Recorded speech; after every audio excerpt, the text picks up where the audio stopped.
Bismillahirrahmanirrahim. Assalamualaikum warahmatullahi wabarakatuh.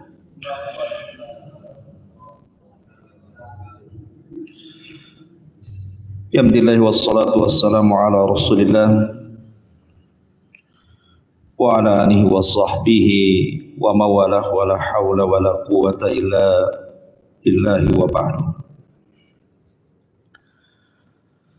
Kita lanjutkan kajian kita masih membahas Siratul Mustafa alaihi salatu wassalam. Kalau minggu yang kita menjelaskan tentang sejarah hijrahnya Nabi sallallahu alaihi wasallam, maka malam ini kita akan membahas tentang apa yang dilakukan Rasul sesampainya di kota Madinah. Ma'asyiral muslimin yang dimuliakan Allah Subhanahu wa taala, ada 3 pembahasan, mudah-mudahan cukup waktunya. Pertama, bicara tentang pembangunan masjid di kota Madinah.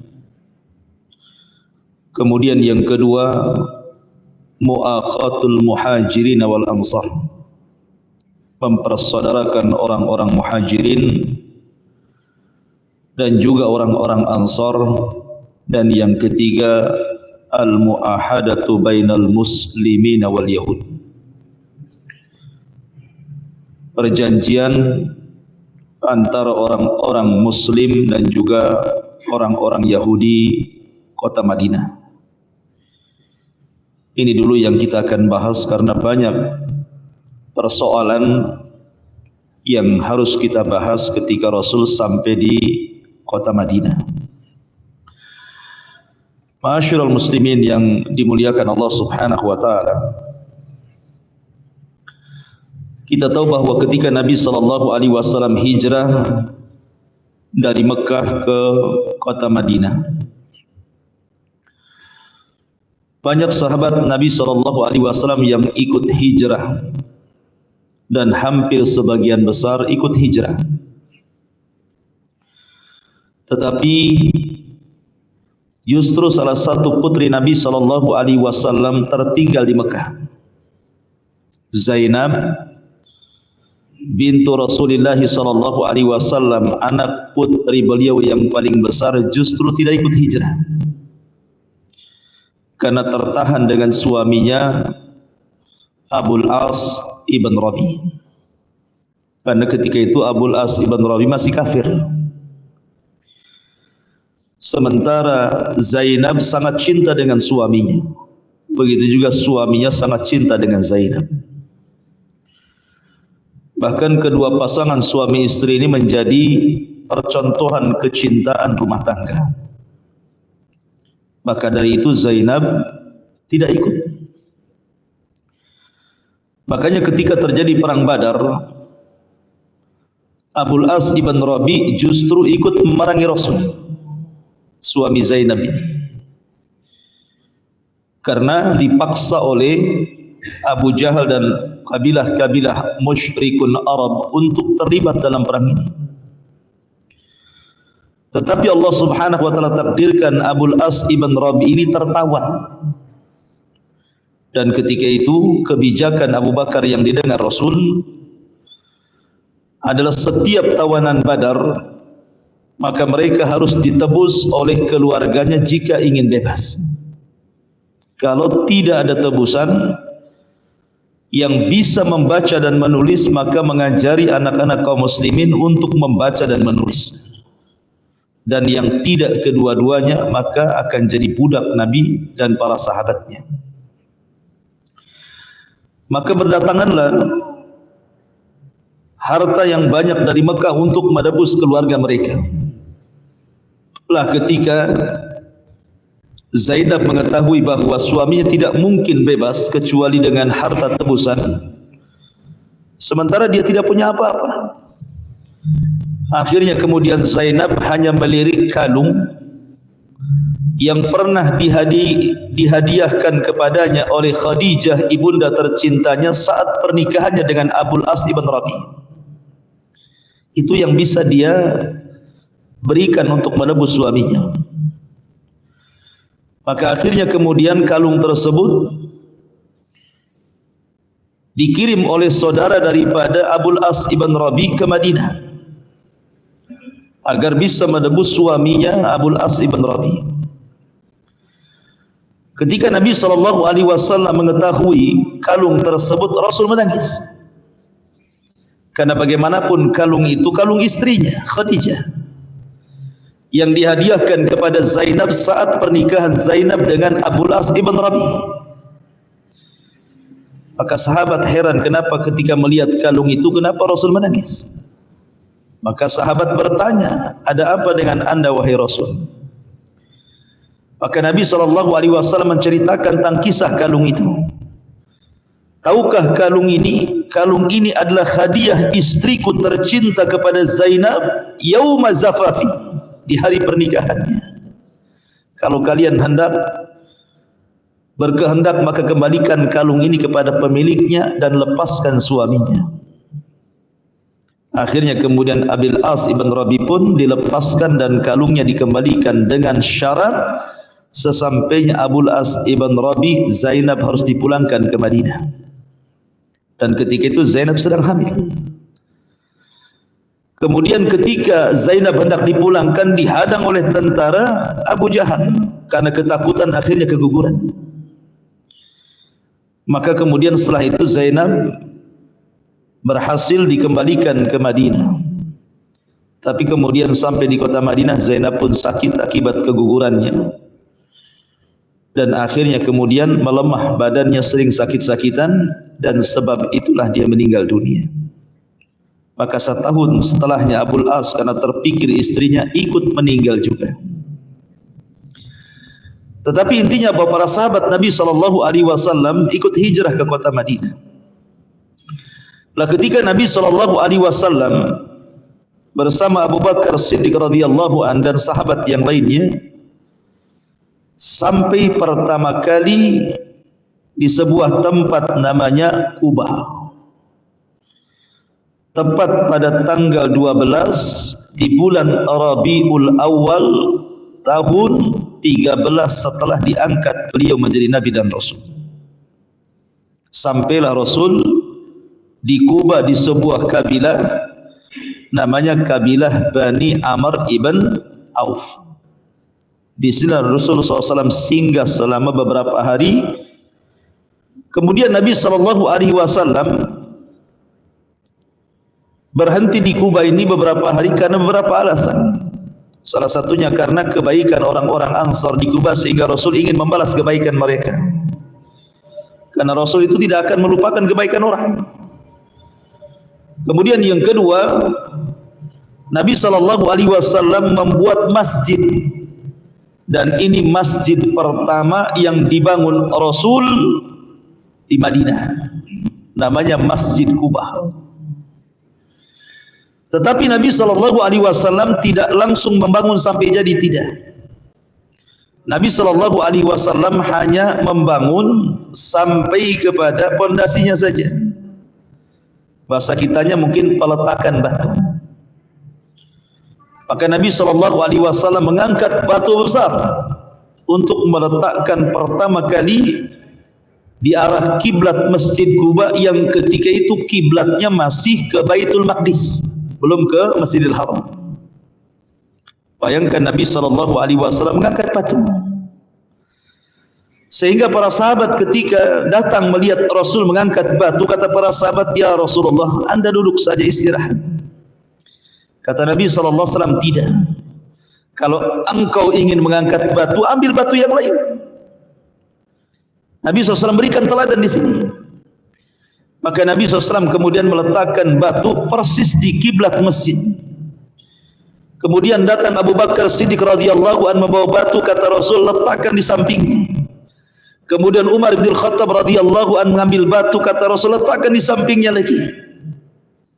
Lihat bagaimana di sini Nabi ingin menunjukkan bahwa orang-orang Muhajirin juga ikut terlibat dalam pembangunan Masjid Quba di daerah Ansar.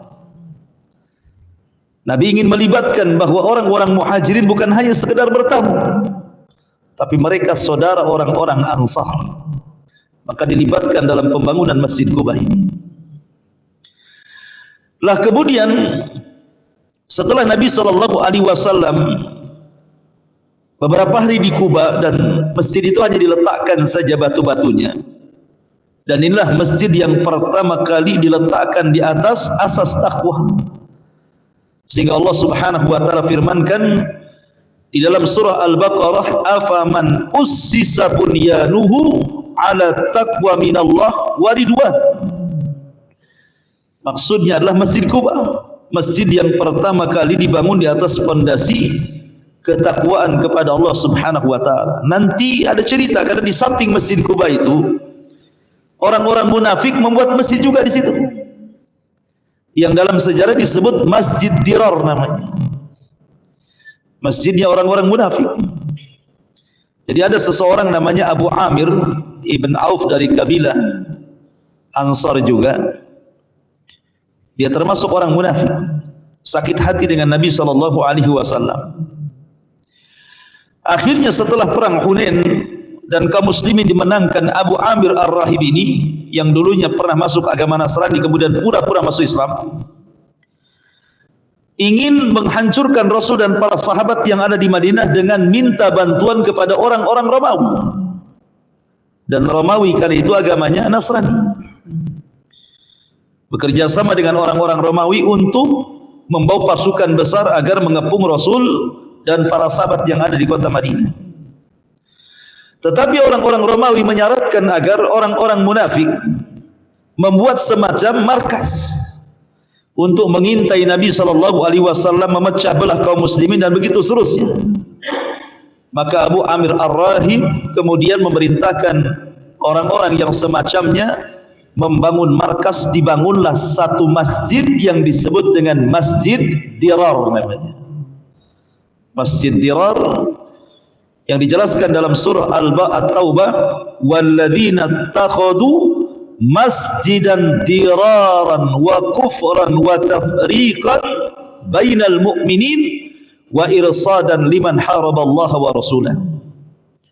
Di mana Allah Subhanahu wa taala sifatkan dalam surah At-Taubah ayat 107 itu, dan orang-orang yang mereka membangun Masjid Dirar, masjid yang memadaratkan kaum muslimin untuk agenda kekufuran, memecah belah kaum mukminin dan mengintai-ngintai kaum muslimin. Ya. Akhirnya kemudian setelah perang Tabuk, sebelum berangkat perang Tabuk, orang-orang munafik ini pura-pura datang kepada Rasul supaya singgah di masjid mereka, agar Rasul mendoakan keberkahan. Rasul hanya menjanjikan, iya, nanti setelah kedatangan aku dari perang Tabuk.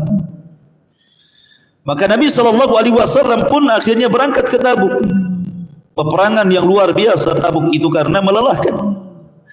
Tetapi dengan izin Allah Subhanahu wa taala, Rasul memenangkan perang Tabuk dan pulang dengan kegemilangan kemenangan yang luar biasa.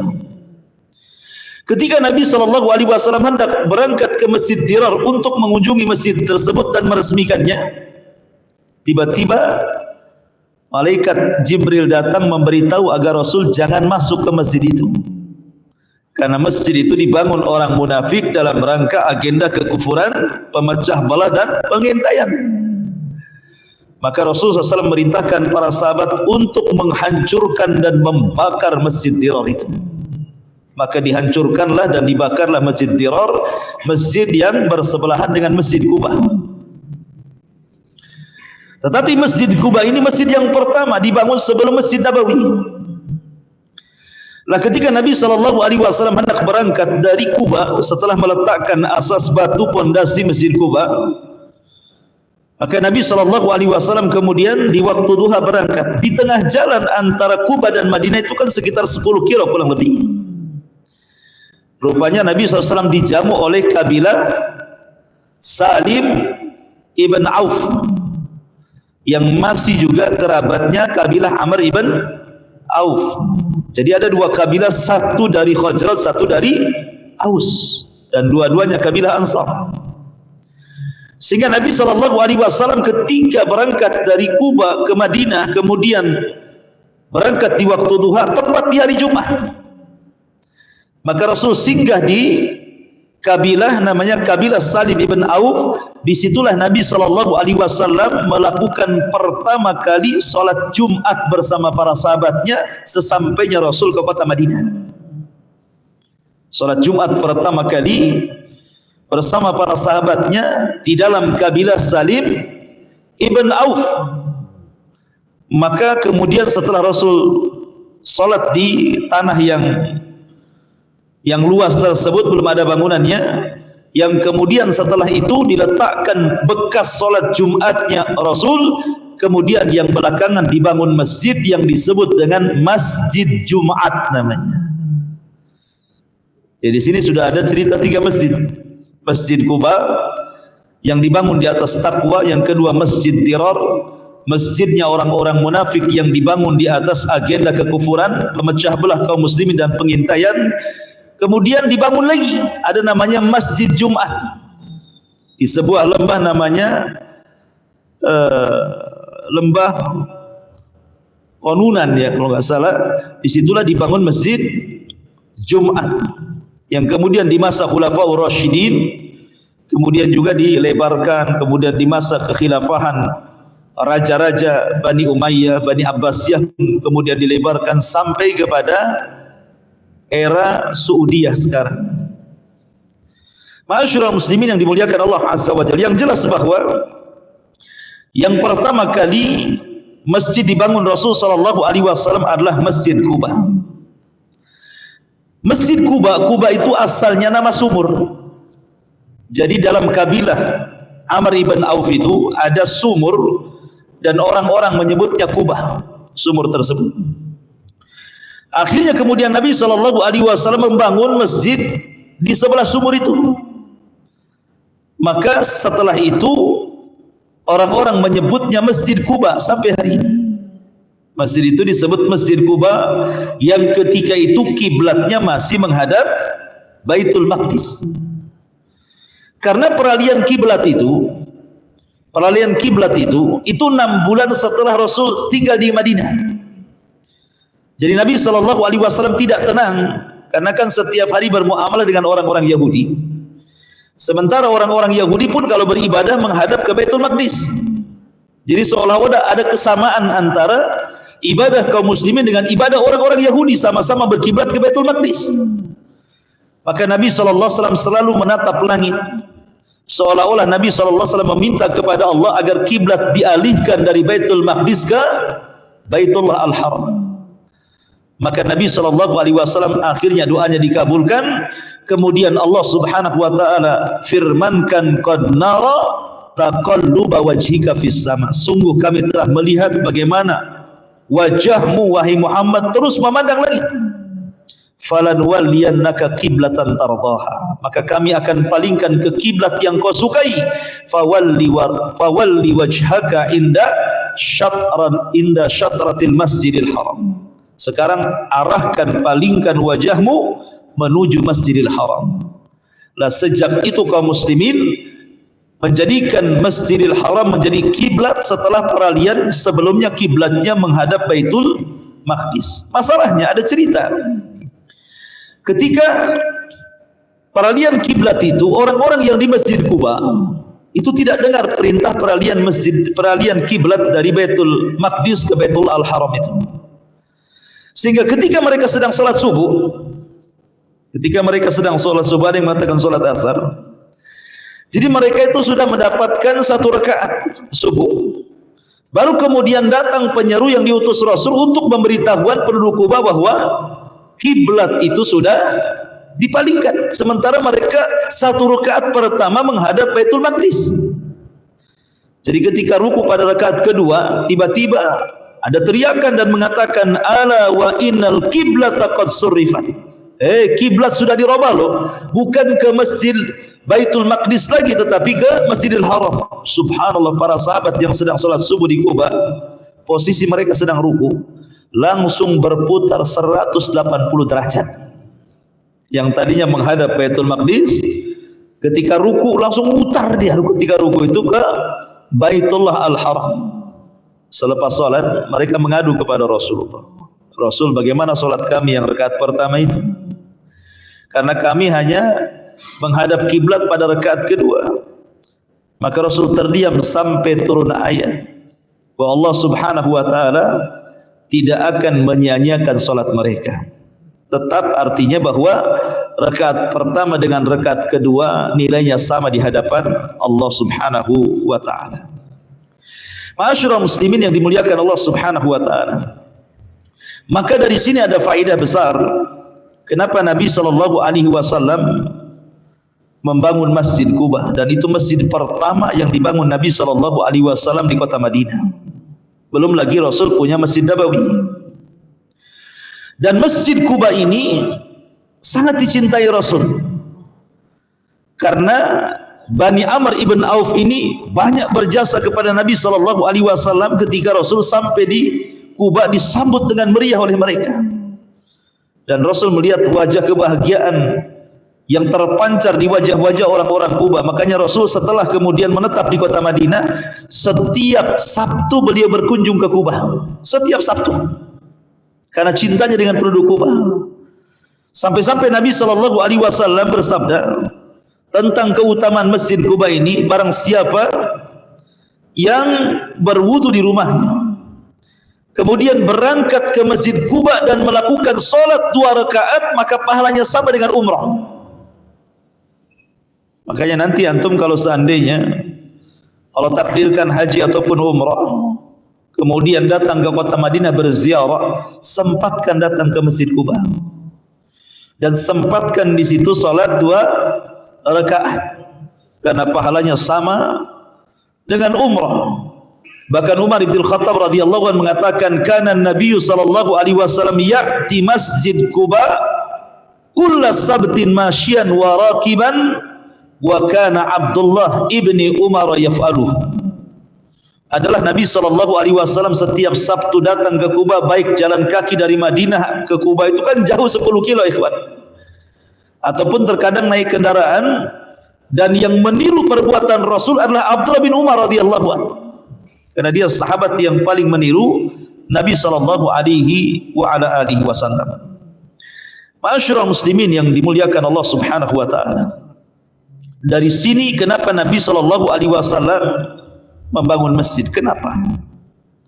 Karena masjid itu tempat di mana seseorang bisa meningkatkan iman dan takwa. Dan masjid itu adalah sarana untuk merekatkan ukhuwah Islamiyah. Semua kegiatan di zaman Nabi itu semua berporos di masjid. Semua di masjid, tidak ada di luar masjid.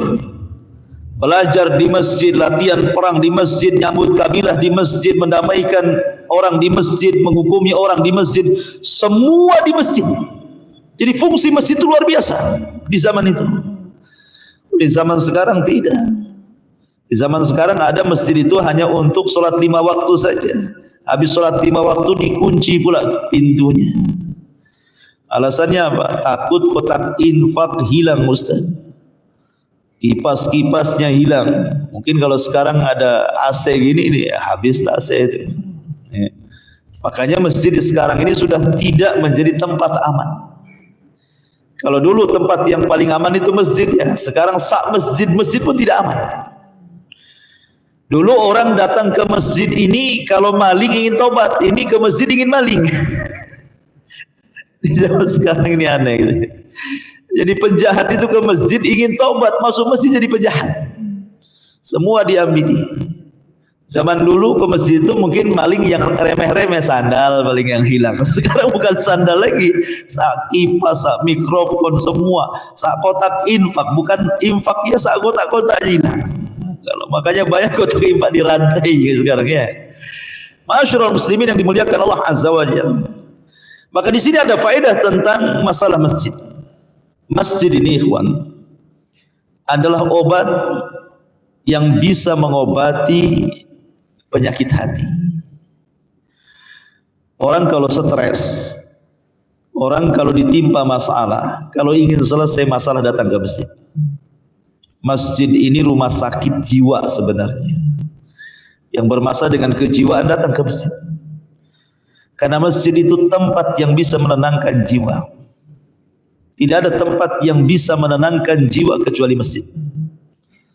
Antum percuma ke dokter, psikiater atau kemana, atau ke Barelang, ke pantai, itu sebentar saja tenangnya. Kalau ingin betul-betul tenang, datang ke masjid. Berdoa kepada Allah Azza wa Jalla, lakukan ibadah, disitulah akan datang cahaya ketenangan. Dan masjid ini sekali lagi pusat seluruh kegiatan. Jadi saya anjurkan di masjid ini kalau bisa buat kegiatan banyak-banyak. Karena Rasul menjadikan poros kegiatan Islam itu semua di masjid. Sampai ke latihan jihad, memanah, berpedang itu semua di masjid. Tapi kalau sekarang latihan pedang memanah di masjid disangka teroris. Ini masjidnya tak teroris katanya. Ya. Ma'asyiral muslimin yang dimuliakan Allah Subhanahu wa taala. Allah Subhanahu wa taala berfirman di dalam Al-Qur'an surah At-Taubah, "Innama ya'muru masajidallah man amana billahi wal yaumil akhir ila akhiril ayat." Jadi barang siapa yang memakmurkan masjid, memakmurkan masjid itu macam-macam. Pertama, al-hassu ala bina'il masajid wa imaratiha. Berusaha seseorang itu membangun masjid. Jadi kalau ada pembangunan masjid, cobalah antum terlibat di situ. Tidak punya uang membantu, punya tenaga, sumbangkan tenaga.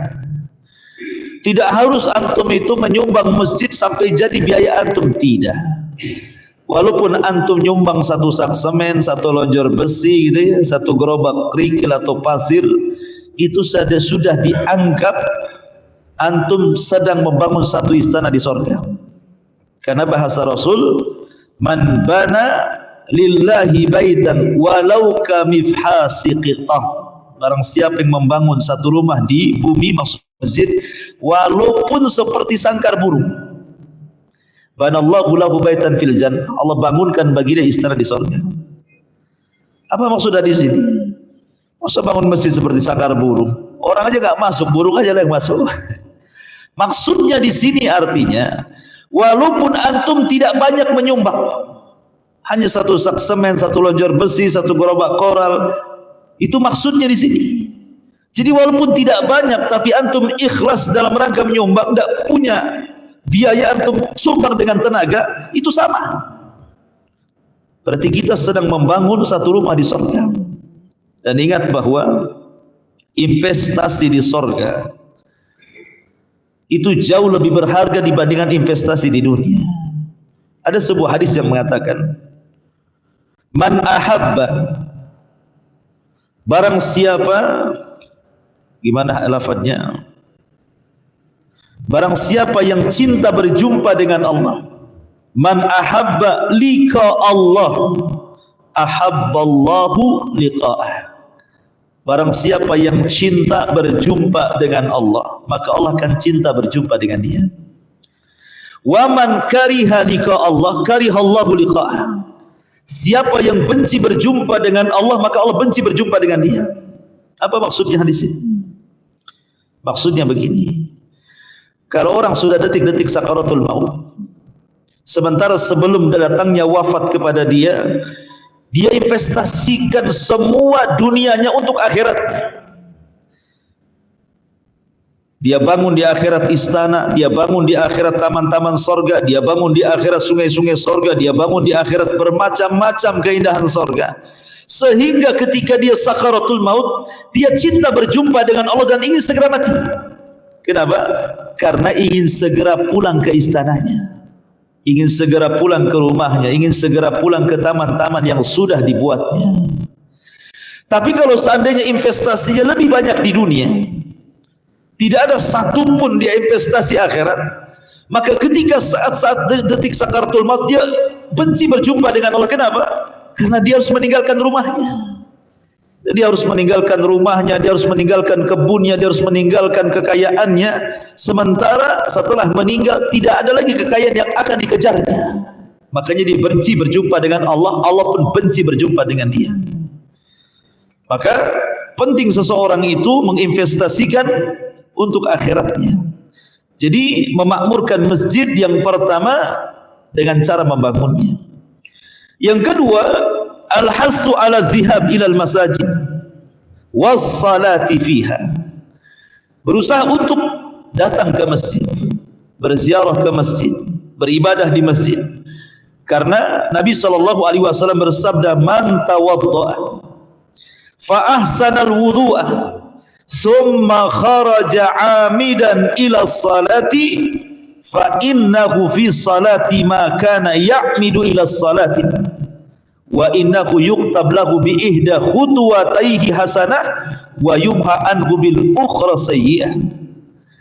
Kata Nabi SAW, siapa yang berwudu kemudian dia perbaiki wudunya. Ingat, wudu itu separuh solat. Kalau wudunya tidak beres, solatnya pun tidak beres. Makanya Rasul mengatakan at-tuhuru syatrul iman. Kebersihan itu bagian separuh bagian iman. Artinya wudu itu separuh bagian solat.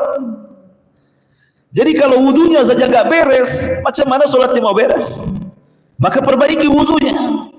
Jangan sampai ada anggota badan wudu itu yang tidak terkena basuhan. Kata Rasul, wailun lil aqabi minan nar. Celaka bagi anggota tubuh yang tidak terkena air wudu dengan api neraka, kata Rasulullah. Makanya perbaiki wudu, fa ahsana wudu'ah. Kemudian dia keluar, sengaja memang niatnya menuju masjid untuk salat. Maka ketika dia berwudu di rumahnya, memperbaiki wudunya, kemudian niat ingin berangkat ke masjid untuk solat, maka selama dalam perjalanannya antum dianggap sedang solat. Dianggap pahala solat itu padahal belum solat. Dan lebih daripada itu akan dicatat baginya dua langkah yang berbeda setiap langkah-langkah kaki kita. Satu langkah menghapuskan dosa, satu langkah mengangkat derajat kita.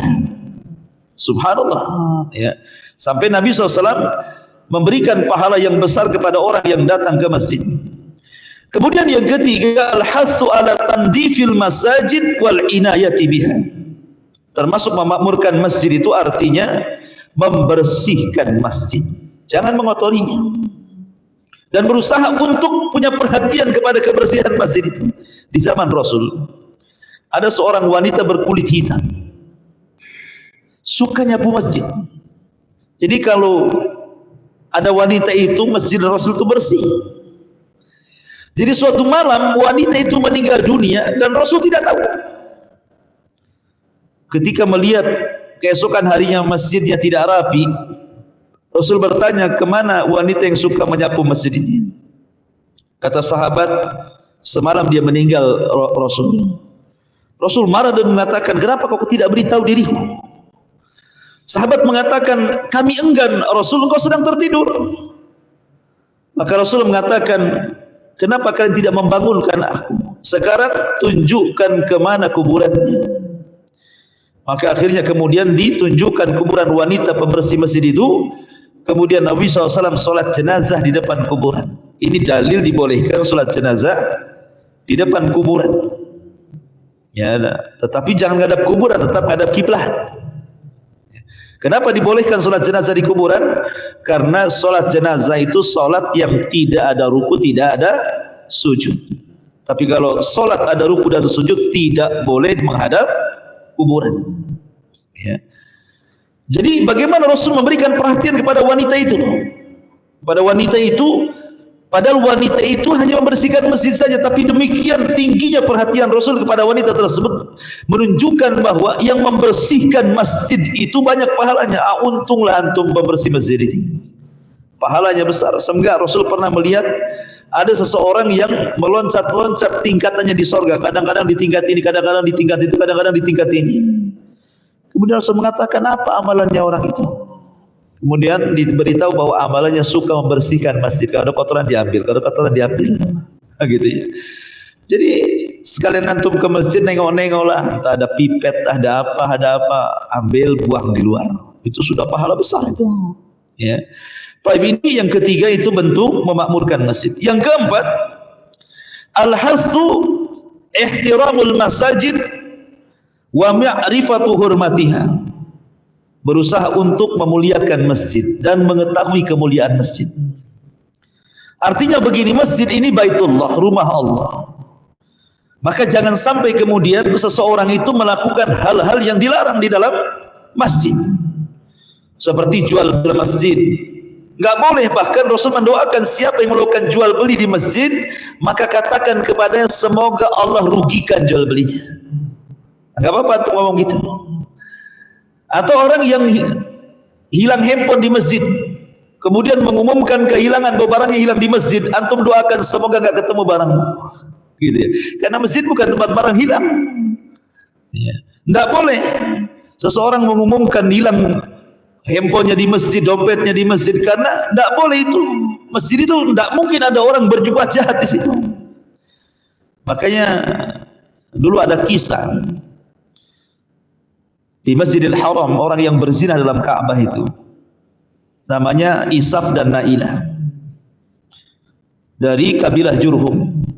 Jurhum itu dulu penguasa Arab, karena kabilahnya istri daripada Ismail alaihi salatu wassalam. Ismail itu menikah dengan salah satu wanita Jurhum.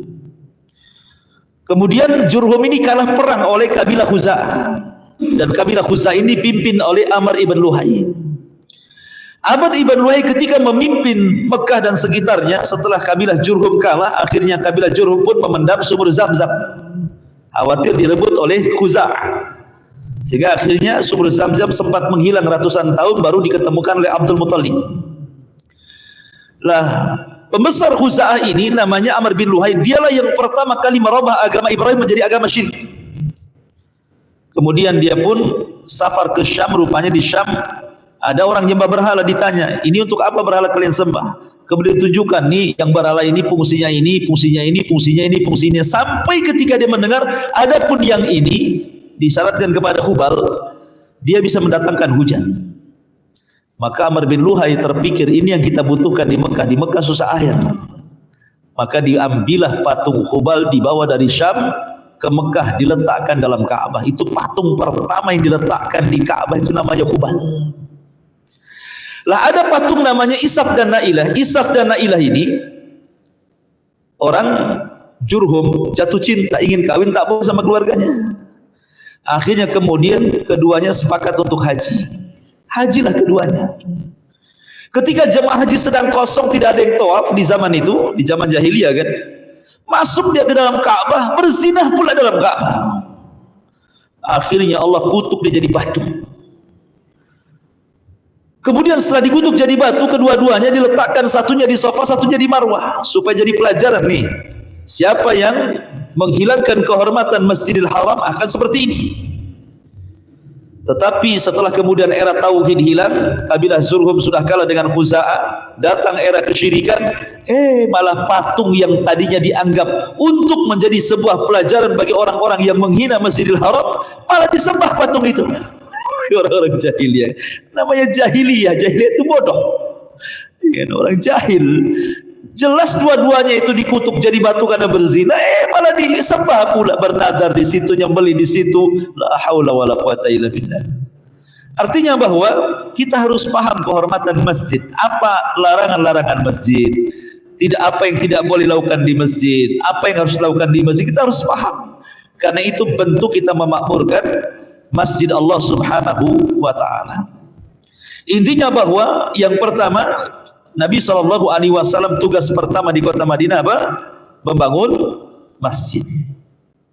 Kemudian tugas yang kedua, Nabi SAW mulai muakhatul muhajirin wal ansar, mempersaudarakan orang-orang muhajirin dan ansar. Ingat ikhwan, al-ukhuwah Islamiyah, persaudaraan dalam Islam itu sangat dibutuhkan. Kalau tidak, maka akan menghilangkan kekuatan. Kalau orang sudah bercerai-berai, maka akan menghilangkan kekompakan, dan kekompakan ketika hilang maka menghilangkan kekuatan. Kita akan lemah jadinya. Maka penting orang itu merapatkan barisan. Ukhuwah itu artinya menyatukan hati dengan hati, dan jiwa dengan jiwa. Makanya yang dilakukan Rasulullah SAW setelah membangun masjid adalah ukhuwah. Ya, ukhuwah. Nanti bagaimana ceritanya Rasul membangun Masjid Nabawi, nanti mungkin minggu depan lah, kan ini panjang kisahnya. Kita langsung masuk kepada bab bagaimana Rasul mempersaudarakan orang-orang Muhajirin dan Ansar. Di dalam Islam, Nabi SAW bersabda, la yu'minu ahadukum hatta yuhibba li akhi ma yuhibbu li nafsi. Tidak sempurna iman, la yu'min, tidak beriman. Artinya bukan kafir, tidak beriman di sini. Maksudnya tidak sempurna imannya. Sama dengan kalimat la salat bi hadratit ta'am. Tidak ada salat bagi yang dihidangkan makanan. Artinya kalau seandainya sudah dihidangkan makanan kemudian antum salat, tidak dianggap salatnya, bukan begitu. Maksudnya tidak sempurna salatnya. Orang kalau lapar dihidangkan makanan malah solat. Kenapa tidak sempurna? Nanti solatnya ingat makanan. Allah, karena tuh sudah lihat makanannya masalahnya. Allahu Akbar, ingat rendang. Kan gitu, ingat rawon gitu. Karena nampak gitu. Sudah nggak makan gitu ya. Kata Rasul, makan dulu baru solat. Tetapi kalau seseorang kemudian langsung solat, bukan berarti tidak dianggap solatnya tidak sempurna solatnya. Karena khusyuknya terganggu. Lah sama dengan lafaz la yu'min, tidak beriman. Maksudnya bukan kafir, tapi tidak sempurna imannya gitu maksudnya. Orang ini tidak sempurna imannya. Sampai dia bisa mencintai saudaranya sebagaimana dia mencintai dirinya sendiri.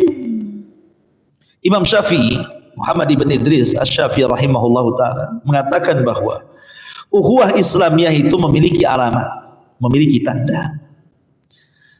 Apa tanda ukhuwah itu?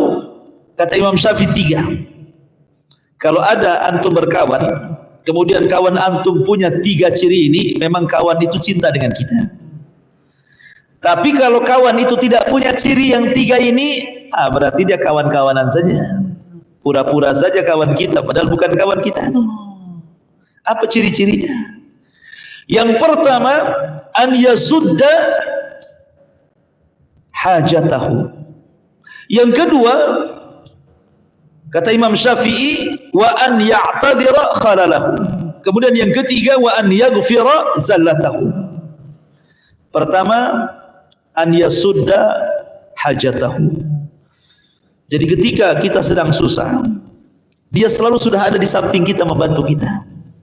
Tanpa kita bercerita kesusahan kita, kawan kita sudah paham. Karena ada kawan itu sudah tahu kita susah, pura-pura tak tahu, ada kan? Apalagi kalau udah nampak susah, jangan dekat-dekat, nanti pinjam uang pula. Justru kita ini sebagai kawan, ini kesempatan membantu saudaranya. Tidak perlu dia menunggu minta bantuan, kita sudah paham. Itu berarti kawan tuh.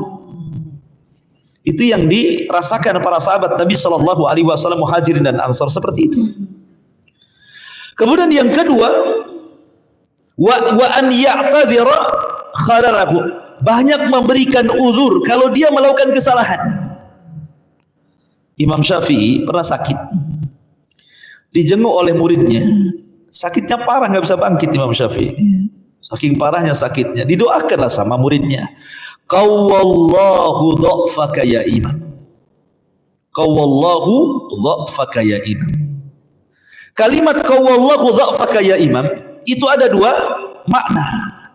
Makna yang pertama, qawwallah, semoga Allah mengangkat dha'faka, kelemahanmu, penyakitmu, artinya semoga engkau sembuh. Makna yang kedua, qawwallahu, artinya semoga Allah menguatkan kelemahanmu, disuruh makin parah sakitnya. Jadi ini satu kalimat tetapi memiliki 2 makna berbeda. Bisa diartikan semoga sembuh penyakitmu, bisa diartikan semoga parah penyakitmu. Imam Syafi'i sambil senyum mengatakan, apa kau katakan? Kau suruh aku bertambah penyakitku, katanya kan. Kata muridnya, tidak imam, saya tidak bermaksud seperti itu, katanya. Sambil senyum Syafi'i, saya sudah tahu. Walaupun kau mencela diriku, aku tidak akan menilai kau sedang mencela diriku.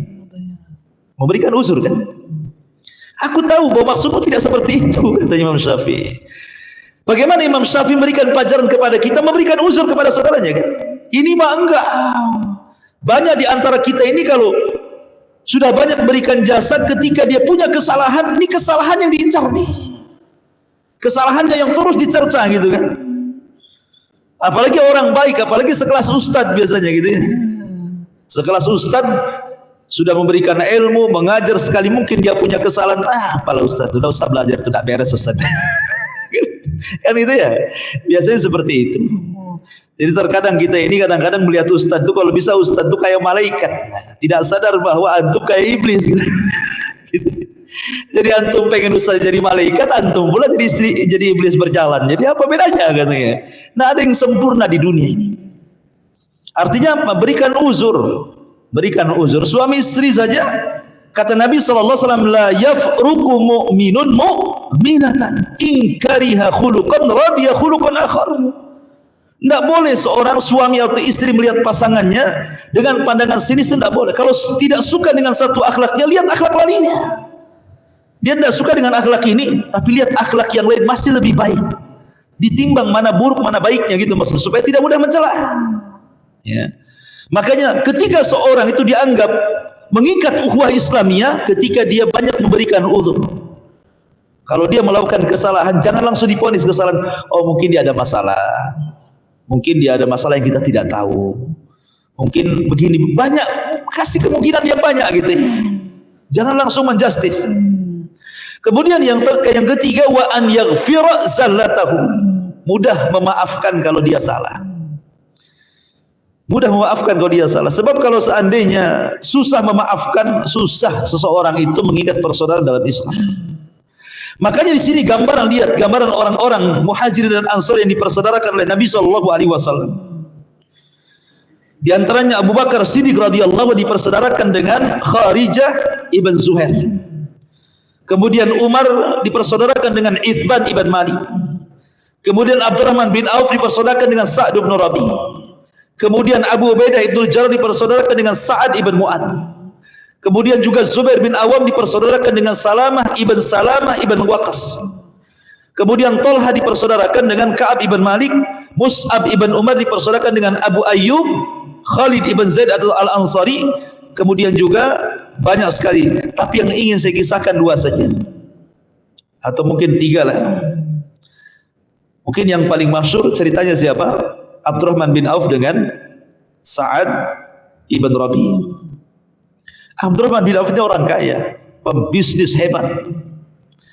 Gara-gara hijrah semua kekayaannya habis karena disita oleh orang-orang kafir Quraisy. Jadi dia ke Madinah hanya bawa badan dan pakaian di badan saja, nggak dapat apa-apa karena semua kekayaannya disita. Tapi demi hijrah, faman kanat hijratuhu ilallahi wa rasul fa hijratuhu ilallah wa rasul. Memang hijrahnya ke Allah dan Rasulnya, maka dia akan dapat pahala. Dia lebih memilih pahala dibandingkan dunia. Datang dia ke Madinah, dipersaudarakan oleh Rasul dengan Sa'ad bin Rabi. Sa'ad bin Rabi ini orang kaya. Kata Sa'ad, ya Abdurrahman, aku memiliki dua rumah. Pilih sana, rumah yang mana yang kau mau. Lihat bahasa Ansar itu tidak mengatakan saya punya dua rumah, ini rumah ini punya saya, ambillah yang sana. Bukan begitu bahasanya. Suruh milih dua-duanya. Ini kan kedalaman kecintaan namanya. Suruh milih kedua-duanya, mana yang cocok ambil. Biar saya tinggalkan, kalau yang saya tempati saya pindah, gitu maksudnya. Cukup sampai di sini? Tidak. Saya memiliki dua kebun, dua-duanya penuh dengan pohon kurma. Coba lihat kebunku itu, mana yang paling banyak kurmanya, yang mana yang mau dekat panennya, aku ambil. Kemudian yang terakhir yang lebih ajaib, li salasa zaujat, aku memiliki 3 istri. Kau pandanglah 3 istriku ini, karena belum ada ayat hijab, bisa memandang wajah wanita. Kau pandang 3 istriku ini, mana yang kau anggap cantik, kau tinggal tunjuk, ku ceraikan dia, tunggu masa idahnya, kau nikah dengan dia. Enak gak tuh? Disediakan rumah, disediakan kebun, sudah ada hasilnya, disuruh kawin. Kalau antum, iya, mana. Ayo cepet gitu ya. Kalau kita ya. Apalagi datang dari Jawa, dari Medan, dari Padang, dari mana-mana ke Batam, memang ngadu nasib. Ketemu pula Sa'ad bin Rabi. Wah, selesailah dunia ini milik antum kan itu ya. Tapi Abdurrahman bin Auf itu tidak seperti kita jiwanya. Dia tolak semuanya. Dia tidak haji mumpung. Dia mengatakan Allahumma barik fi amwalika wa ahlik.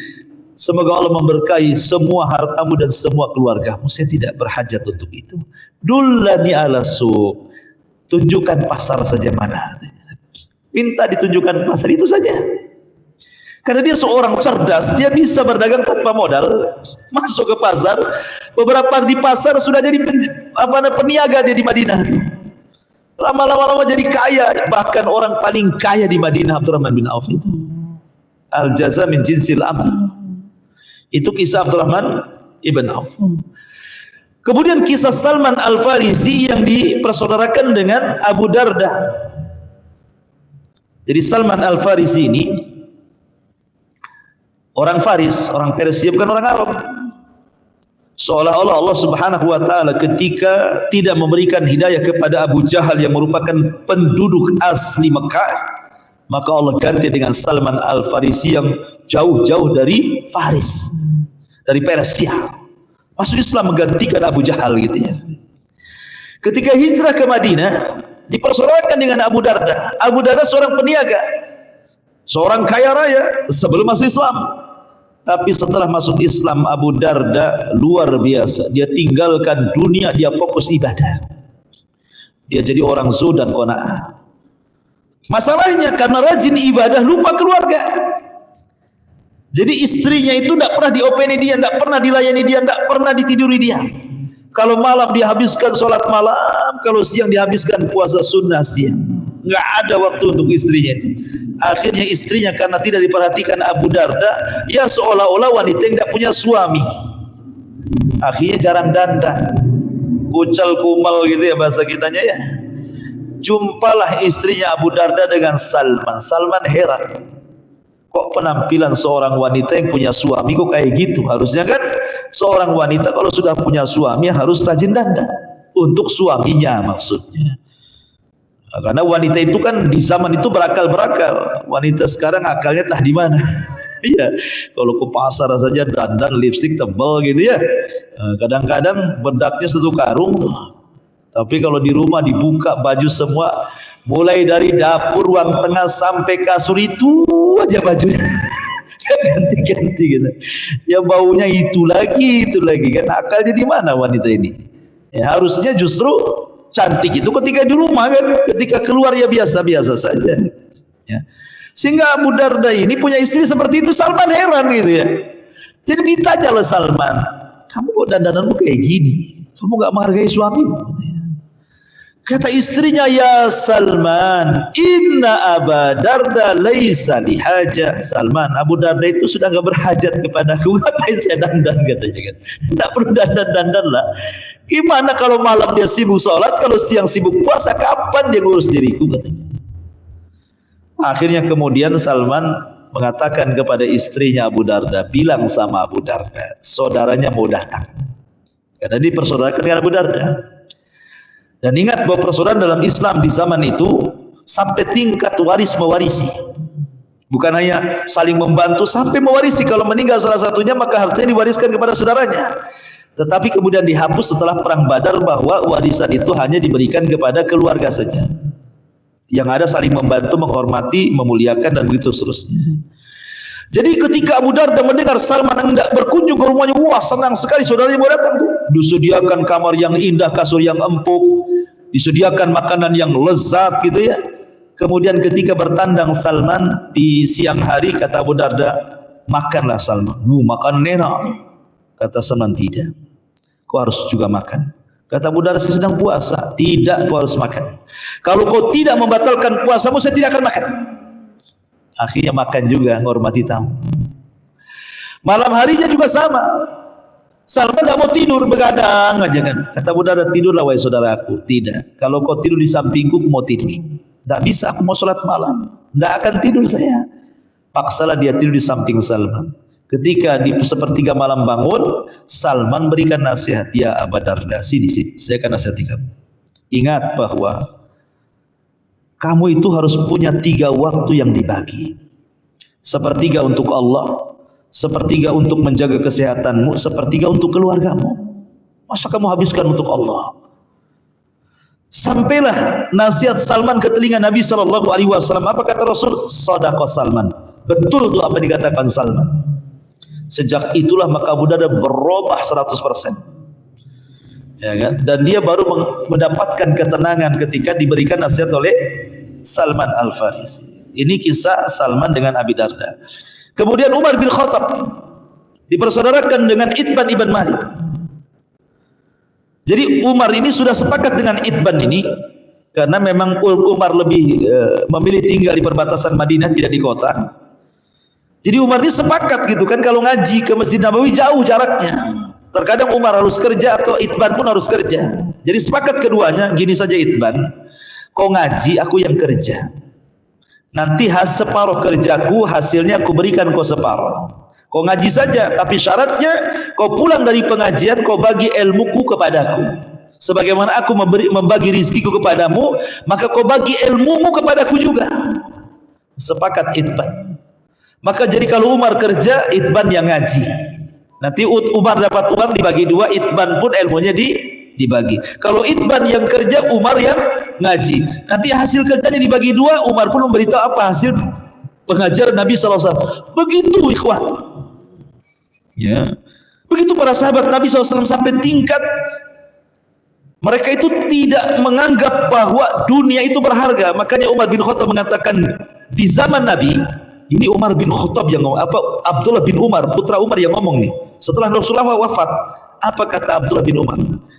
Dulu di zaman Nabi, bapak dan saudara itu lebih berharga dibandingkan dinar. Tapi di zamanku, Abdullah bin Umar, justru terbalik, dinar lebih berharga dibandingkan ayah dan saudara, katanya. Harusnya kata-kata ini cocok untuk hari ini kan. Betapa banyak coba sekarang yang gara-gara uang gak kenal saudara. Jangankan kenal saudara, orang tua aja gak kenal.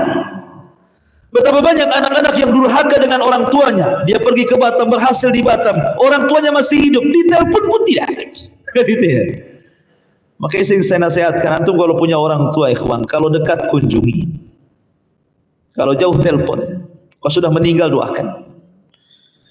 Karena apalah untungnya dunia ini sementara seseorang tidak dapat keberkahan orang tuanya. Karena bagaimanapun ridha Allah itu di tangan kedua orang tua kan. Apalagi keberkahan rumah tangga itu bukan hanya di harta, keberkahan itu ada dalam hati. Walaupun antum sekaya apapun, gak akan tenang hidupnya kalau orang tua tidak memberkahi kita anaknya.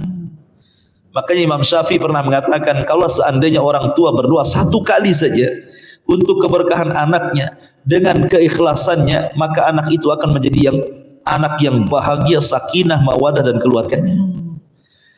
Tetapi sekarang banyak orang tua berdoa kebaikan untuk anaknya tetap saja tidak tenang hidupnya, tidak berkah hidupnya. Kenapa?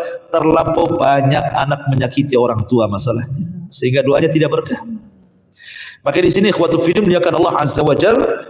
Maka agenda yang kedua, Nabi SAW berusaha mempersaudarakan Muhajirin dan Ansar. Kemudian yang ketiga, al-mu'ahadatu bainal muslimin wal yahud. Rasul mengikat perjanjian antara dia dan kaum muslimin dengan orang-orang Yahudi. Begini, kota Yathrib yang sekarang disebut Madinah. Sebelum Rasul datang ke kota Yathrib, penduduk Yathrib itu dihuni oleh dua kelompok. Satu Yahudi, yang paling besar di situ ada 3 kabilah, Bani Qunaiqa, Bani Nadir dan Bani Quraidah. Kemudian orang-orang musyrik Arab, terdiri daripada Khazraj dan Aus yang belakangan disebut Ansar. Ini Yahudi dengan orang-orang musyrik ini selalu musuhan. Kadang-kadang perang antar kabilah, kadang-kadang diadu domba Khazraj dan Aus orang-orang Yahudi.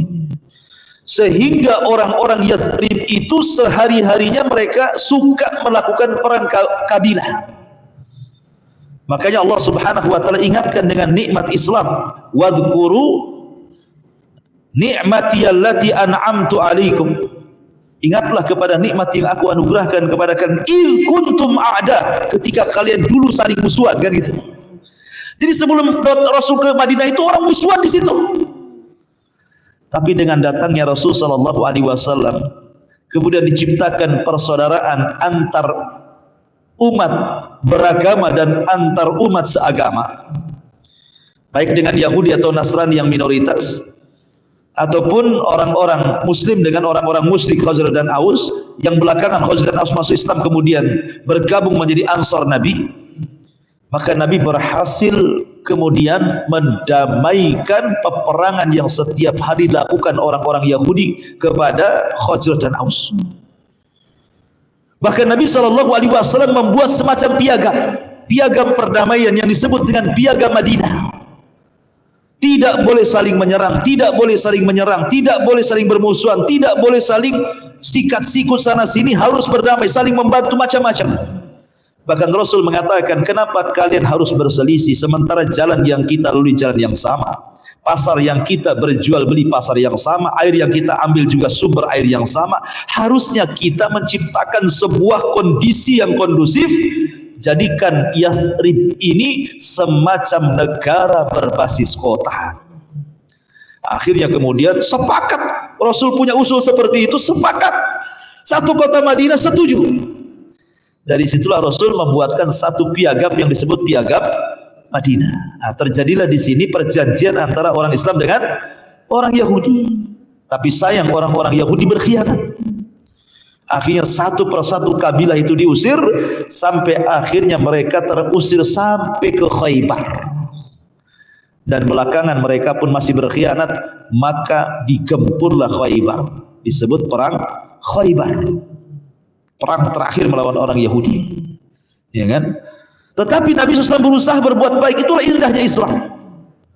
Indahnya Islam itu saling berpegang tangan di situ antara orang Islam dengan orang-orang Yahudi.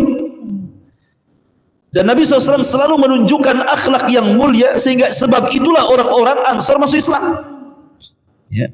Makanya Rasul mengatakan, innama bu'itsu liutammima makarimal akhlak. Aku diutus untuk menyempurnakan akhlak manusia. Rasul terkenal akhlaknya di kota Madinah, baik kepada orang-orang musyrik, baik kepada orang-orang yang beriman, ataupun orang-orang kafir dari kalangan Yahudi dan Nasrani.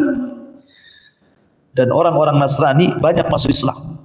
Tapi orang-orang Yahudi, subhanallah, memang degil otak mereka, persis seperti Bani Israel yang suka membunuh para nabi dan mendustakan para nabi. Maka Yahudi Madinah pun sama. Ketika pimpinan mereka Abdullah ibn Salam masuk Islam, Abdullah bin Salam itu habrul Yahud, termasuk kiainya Yahudi. Jadi orang-orang Yahudi Madinah kalau minta fatwa itu kepada Abdullah bin Salam. Saking cerdasnya Abdullah bin Salam karena menguasai banyak buku yang dibaca, makanya dia dapat hidayah masuk Islam. Kemudian Abdullah bin Salam ditanya oleh Rasulullah, wahai Abdullah bin Salam, bagaimana kalau seandainya kau umumkan keislamanmu kepada orang-orang Yahudi, siapa tahu mereka masuk Islam? Kata Abdullah bin Salam, tidak mungkin Rasulullah. Mereka itu umat yang keras kepala. Gak percaya, buktikan. Akhirnya dibuktikan, orang Yahudi kumpulkan. Kemudian Abdullah bin Salam sembunyi.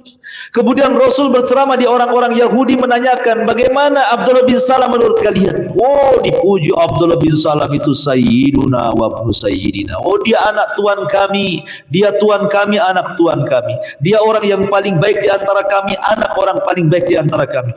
Pokoknya dipuji habis. Kata Rasul, kalau gitu sini kau Abdullah bin Salam. Muncul di Abdullah bin Salam. Tiba-tiba Abdullah bin Salam bersyahadat, asyhadu an la ilaha illallah wa asyhadu anna Muhammadar Rasulullah. Tiba-tiba orang Yahudi mengatakan, Abdullah bin Salam orang yang paling buruk, anak dari orang yang paling buruk. Habis diangkat, dijatuhkan orang Yahudi. Subhanallah, sampai seperti itu. Makanya ketika di zaman Rasul mulai sampai kepada sampai 10 tahun di kota Madinah berdakwah, bisa dihitung dengan jari orang Yahudi masuk Islam itu. Kenapa orang Yahudi itu hasadnya kuat kepada orang Islam sampai hari ini? Makanya kalau antum lihat surah Al-Baqarah yang bercerita tentang Bani Israel, itu sebenarnya Allah ingin mengingatkan orang-orang Yahudi Madinah dengan bercerita tentang kisah-kisah Bani Israel di zaman dulu. Bagaimana Allah berikan nikmat kepada mereka, gitu kan? Tapi orang-orang Yahudi kota Madinah itu degil. Sampai-sampai Rasul mengatakan, kalau kamu tetap seperti ini, maka engkau akan menerima dosa orang-orang setelah engkau. Ketika mereka menolak Islam, maka akan diikuti Yahudi sampai hari ini. Jadi dosa-dosa Yahudi hari ini itu bawaan dari dosa-dosa Yahudi di zaman Nabi. Sementara Rasul mengatakan man sanna sunnatan sayyi'atan fala wizruha wa wizru man amila ba'dahu la yanqusu min auzarihim syai'ah. Siapa memberikan contoh yang buruk diikuti orang, maka dia dapat dosa dan dosa orang yang mengikutinya tanpa mengurangi dosa mereka sedikit pun. Ya. Ma'asyiral muslimin yang dimuliakan Allah Azza wa Jalla, inilah di antara sebagian kecil tugas Nabi SAW di kota Madinah. Masih panjang ya, karena memang 10 tahun di kota Madinah itu banyak peristiwa yang akan kita ceritakan nanti, bagaimana Rasul di kota Madinah. Wallahu a'lam bishawab. Taib, sebelum saya tutup, kalau ada yang bertanya silakan. Taib, kita tutup saja. Subhanakallah bihamdika asyhadu an la ilaha illa anta astaghfiruka wa atubu ilaik. Allahu ta'ala. Assalamualaikum warahmatullahi wabarakatuh.